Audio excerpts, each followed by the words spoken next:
Welcome to Mindfully Integrative Podcast with your host, Dr. Damaris G. Mindfully Integrative is a podcast discussing ways toward mindfully incorporating integrative health into our lives. This podcast will have informative resources, fun topics, interviews, and discussions relatable for today with a true mindful perspective in a mind-body, holistic life approach. Hi, how are you? This is Damaris Grossman. I'm Dr. Family Nurse Practice and Integrative Health Practitioner. Today we are on a podcast interviewing Debbie Lynn Toomey. She is an amazing woman. She is recovered. She is what they call, Debbie is the recovered burnout nurse who is passionate about empowering healthcare professionals with a practical and proven tools that she can strengthen them with resiliency. Debbie is an author of The Happiness Result. She has an amazing website called The Health and Happiness Specialist. So really, she's the happiness specialist.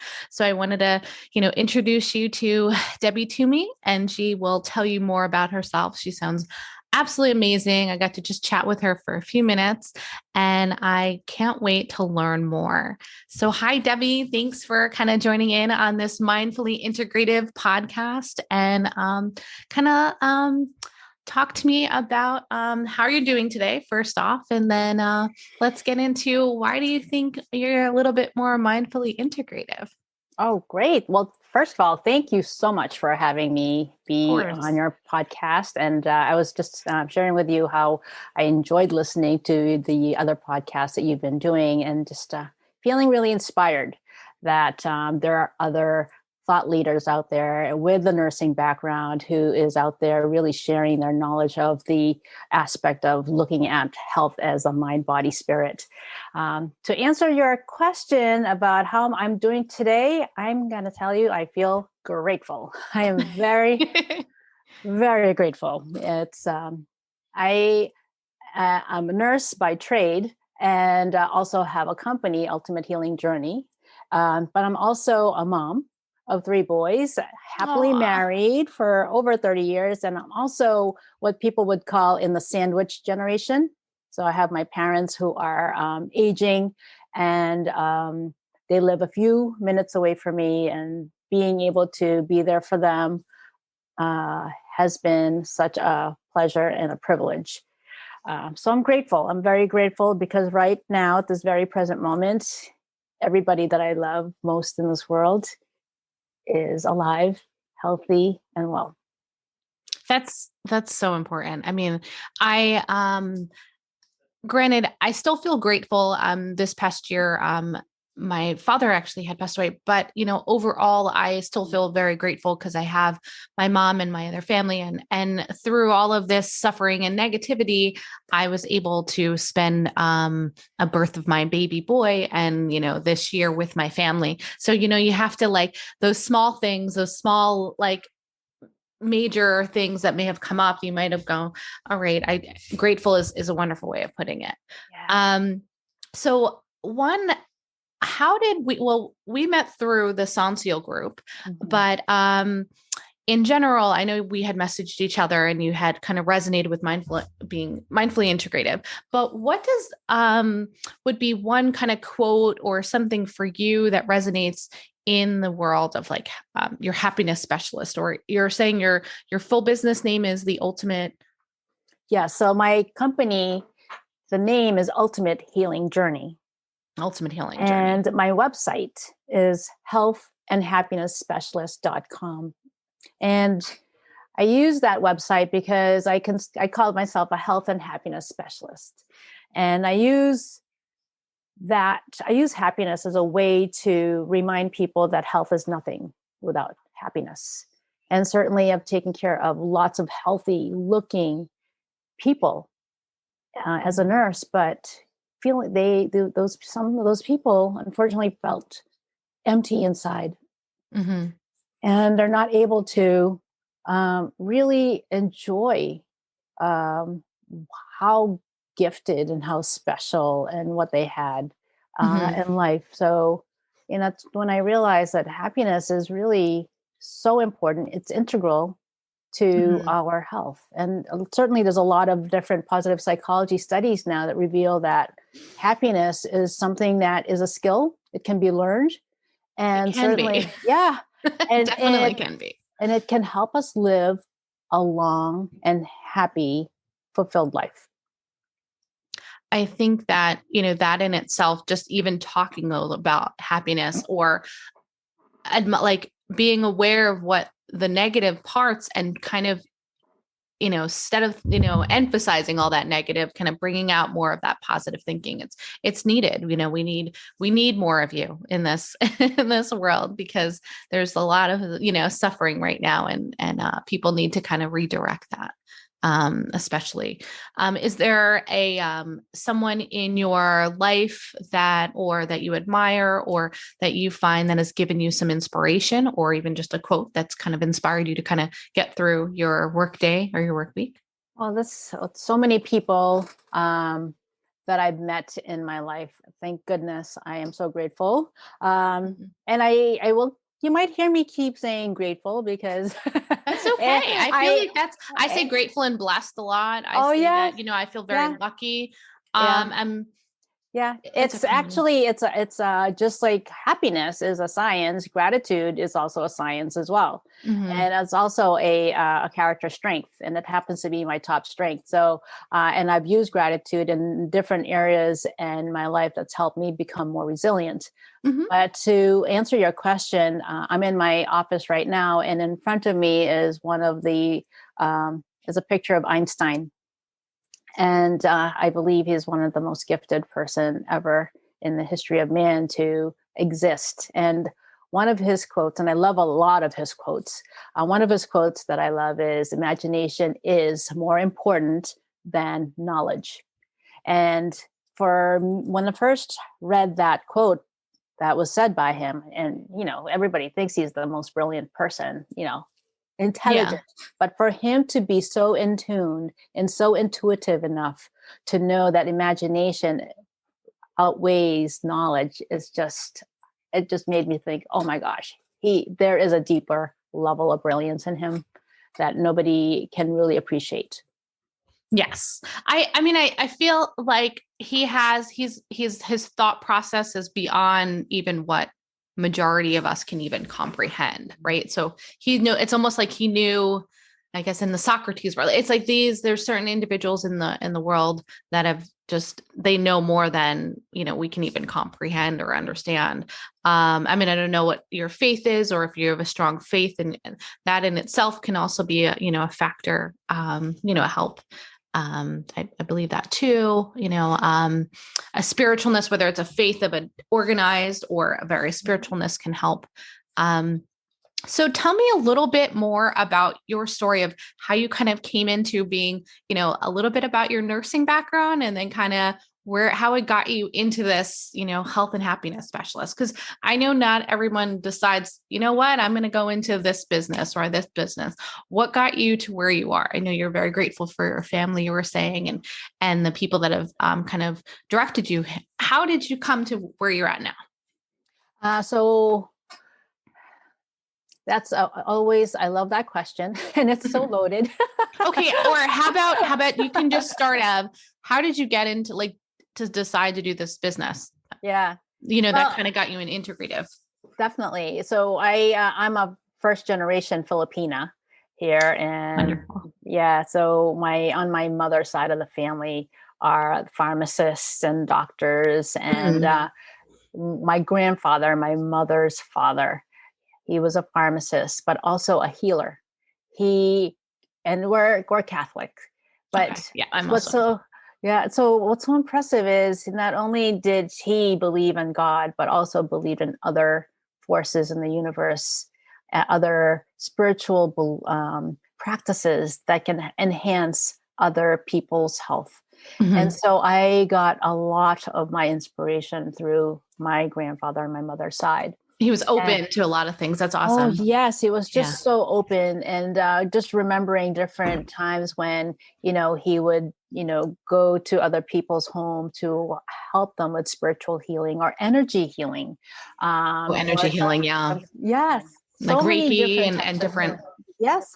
Yes, Reiki or even through Qigong, carrier what is it? Like the prayers. there's some, oh my God, there's so many different ones. Qigong, yes, Qigong, yeah. yeah, Qigong And even using herbals preparation, and Mhm. him being a pharmacist using pharmaceuticals when indicated. So I started Oh, so learning. he was doing an integrative kind of thing. Yes, Oh, that's cool. That's exactly. really Yeah, cool. yeah. So that's the inspiration. And I always felt that, I want to do something like that. I felt like my grandfather really understood what health and what balance is, and how healing can occur by incorporating the mind, body, spirits. And so, not wanting to stay in school for such a long time, I decided not to become a doctor.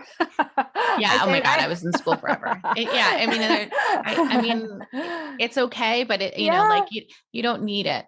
There's plenty of yeah. things that you can make a difference. Well, at a young age, I just wanted, in a way, I was impatient. I wanted to learn how to help people and do it right away. So, and that's why I went Yeah, into nursing. of course. Yeah. Yeah. But as a nurse of over 30 years, I discovered, you know what, these people who I've been treating or helping to take care of keep coming back with stress related ailments. So there's something more. Just as I shared with you that I've taken care of patients who looked very healthy, but inside they were empty. Oh, It made me realize there's something more that these people can benefit from, and they're not getting it completely at the bedside, because at the bedside, as you know, we just treat the presenting symptoms, right. right? And The there's no, presenting disease instead yeah, of looking at the entire picture. exactly. Or we only have an X amount of time with that patient, Yes, right? Especially if we're exactly. overloaded. So then Yeah. we're stuck, and you go, all right, well, we are just putting a Band-Aid on it again. Yep. And there's a lot of band-aids to be had, right? But the Right. wounds are deep. And Very so deep.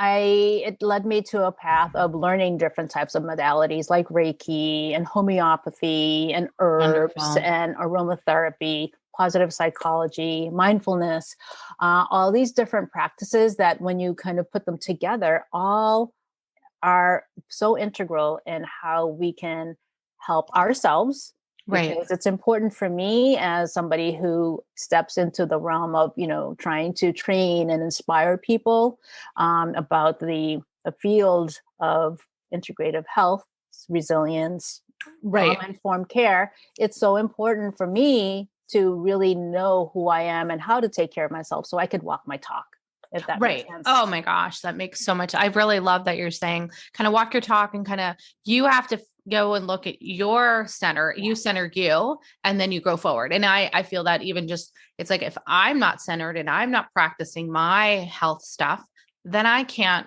like I cannot bring it out into the world. And I feel that Oh, exactly in that way. I agree Def- completely. definitely. I always say, when I'm in front of people, and when I'm presenting or in my workshops, I'm a work in progress. A work in progress. Yeah, that sounds, but nobody is perfect, right? You're work in progress, but you're on the right track. And I think your consciousness is a little bit more open than maybe other people, but you're trying to get there for other people. You're trying to expand them more. Exactly. Just like with mindfulness, they say it's a practice. You just 100%. one meditation is not going to cut it. You need lots of Yep. different approaches to meditating to be able to kind of help you become more self-aware. Right. No, absolutely. And have you been so with your speaking and seeing patients, and then with your business, have you been going to different directly with nursing and healthcare professionals, or have you been going with directly to patients, or a little bit of both? A little bit of both. So when I first started my company, it was more towards helping professionals for as far as stress management, using stress management as a way to really introduce what mindfulness is, what the gratitude practice is. Because back then, it was really integrative wellness, health and wellness is a relatively new term, and It is. for Yeah. me to introduce something like that may not be well understood, but stress management, everybody understands what that is. So Yeah. it's just applying or teaching different tools is the way I did it. But I have done programs for kids. I've done Oh, programs. wonderful. Yeah. It's really It's a beautiful challenge because it allows me to pick and choose my strengths of fun and play to be able to teach young kids and Yeah. also people as young as 90 years old, all these different practices. So it's allowed me to really stretch my teaching skills and training skills. So it's been a great opportunity. What group have you enjoyed teaching the most? Or helping, and not just teaching, or like kind of, has it just been more impactful, or everyone has each one is different? Each one is different, and each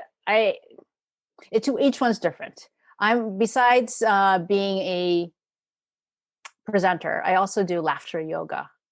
Oh, that's cool. Very cool. And so I love doing laughter yoga, and I find this form of yoga as a great way to reach those who do not speak the language of English. So last week I did laughter yoga for a group of Chinese seniors and professionals, and we had such an amazing time. That's so neat. So you were able to connect even without a language barrier. Exactly. That's really it's cool. Wonderful. So it's using, again, different forms of practices that can help people get into a place of feeling whole and complete at that moment. Because again, it's a practice. It's work in progress. Yeah. I love that. I love that you're putting another element. I mean, this whole podcast I came up with is because of like different elements of integrative health, different elements of things to make someone feel a little bit more, whether it's happiness, whether it's smiling, whether it's the being intuitive. Laughter yoga sounds just like what a lot of people need right now. So you need to bring that out more. Oh yeah. I think people are not laughing enough, and we need more of that. Mm-hmm.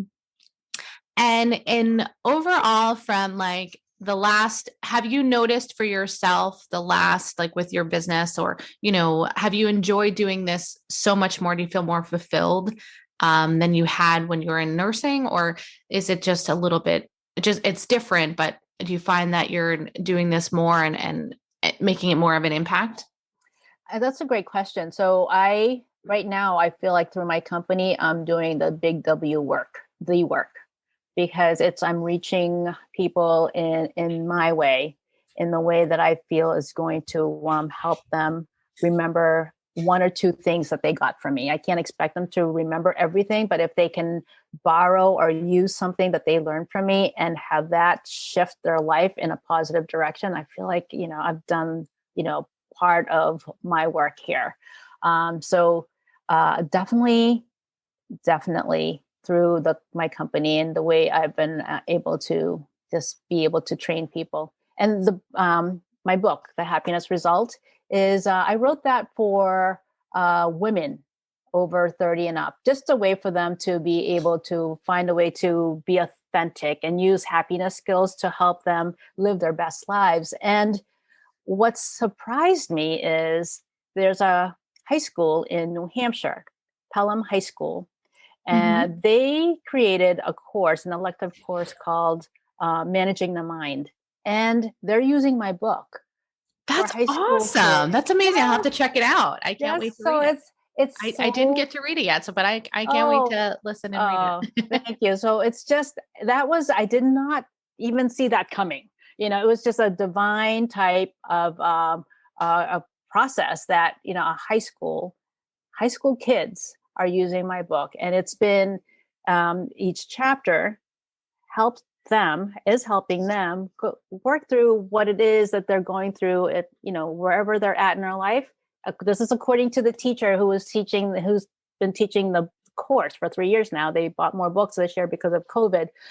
But she just tells me that, each chapter seems to benefit and help the students with whatever they're working with or going through in their life. So That's so cool. I mean, you're impacting people that you don't even realize in some manner. And I think that's what it is. Like you're obviously following the purpose of where you're supposed to be, and that you're making, you're doing what you need to be doing, even though if it may every little bit you're kind of turning that needle in the right direction, right? And you're shifting, like you said, to different individuals.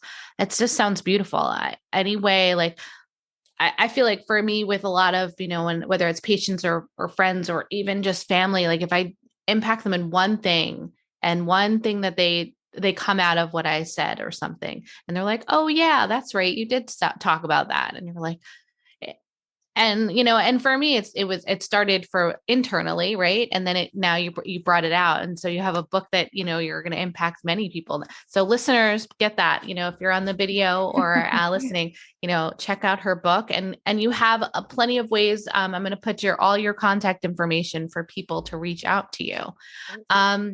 Before you go, let's discuss one more kind of, do you have a story that you want to, or, just obviously a patient per se, but anything that you'd like to discuss that kind of was a very memorable moment in your recent work that, for me, I mean, it maybe sometimes you cry, it's like, you're talking about happiness, but did some of the, when you did help some of these people, have you found them to come to you and actually start crying in tears of joy, like because you've made such impact to them? Well, what's raw and what comes to mind immediately is yesterday, my father had surgery, and one of the nurses in the that attended my self-care and resiliency training 2 years ago happened to be taking care of him. And she was nervous because she was orienting to the role, and she was taking care of my dad. And she tells me, she said, you know what, I know through your training, I have my resiliency toolkit. I'm going to use all the skills that you taught me to help me to become successful in my new role. And so that was just like it came in a full circle, because here I'm there as a visitor, a family member of my dad having the surgery, and the nurse who took my training was there, and she was stressed because she was, in a new role. And then for her to say, you know what, the skills that you taught me during the training, I'm going to use that to help me be able to be successful in my new role. It's like, oh my gosh. See, that's a crying moment. Like here you're dealing with your own things on a personal level, but you were still able to kind of like bring it forward to someone, even when you're still kind of like, dealing with your own stress. That's hard and also beautiful, because you were dealing with your own things and being vulnerable. And yet this woman, you've made a change. And that's just yesterday, right? I mean, just imagine how many more ripples you've made in your like career and work. So keep doing what you're doing. Cause, as I say, like being mindfully integrative, to me, it's, like I was speaking, it's a passion project of, I feel that more and more practitioners like yourself and in the healthcare field are going to be making a difference and letting people know that, the small things kind of bring us whole, whether, and what you bring to your audience and to your family and to your patients and all of these other people, it will be amazing. So I'm really appreciative of you joining us on the podcast. Thank you so much for your time. I know that it's very precious now, with work and everything. So thanks for taking a few minutes with us. And is there anything more that you want to discuss that we can chat with real quick, or? I just want to thank you for having me on your program. Oh, of course. And if there are nurses out there who might be interested in taking my 2-day program in person this year. Oh, you were talking about, you have a retreat, right? Yes. Let's talk about it. Yeah. Right before. All right. So in September 9th and 10th in Massachusetts, I'll be doing a 2-day self-care and resiliency training for nurses. And that's with 12.5 contact hours. And it'll be in this beautiful mini retreat center. And again, this is my 3rd year running the program. I'm really passionate about taking care of the caregivers. The nurses have gone through such a whirlwind of experience. Let me put it that way, in a positive way. Oh, no, it's so true. Yeah, it's so just true. like a real big roller coaster, and burnout is just a big issue. PTSD, vicarious trauma, all these different things that nurses have had to deal with before COVID. And now with COVID has made it really on steroids. So if you know anybody who are nurses who might be interested in the program, please reach out to me on my absolutely. website. Yeah. I'm going to put you in, like, all your information will be in the link below for our podcast and also on our YouTube channel, and then on my website. So I will be putting all of your information on the social links so they can reach out to you and catch out your program. And then hopefully maybe later on you'll want to join us again on the podcast at some other future time. I would love it. All right. Well, thank you so much for, taking the time with us and spending. We appreciate you here on Mindfully Integrative. Thanks again. Thank you. Thank you for listening to the Mindfully Integrative show with Dr. Damaris Maria Grossman, family nurse practitioner. This podcast is for informational and educational purposes only and is not to substitute for professional medical advice, diagnose, or treat. Always consult your healthcare provider before making changes to your healthcare routine. Make sure to subscribe so you don't miss an episode. If you enjoyed our show, please support us by leaving a mindful review on Apple Podcasts or your favorite streaming platform. Interested in being a guest or more information? Email us at info@mindfullyintegrative.com. For resources mentioned in the show, visit our website at www.mindfullyintegrative.com. You can also connect mindfully with Dr. Damaris on her social media links found on the site. May your strength and peace guide you to find a mindful way every day. Namaste.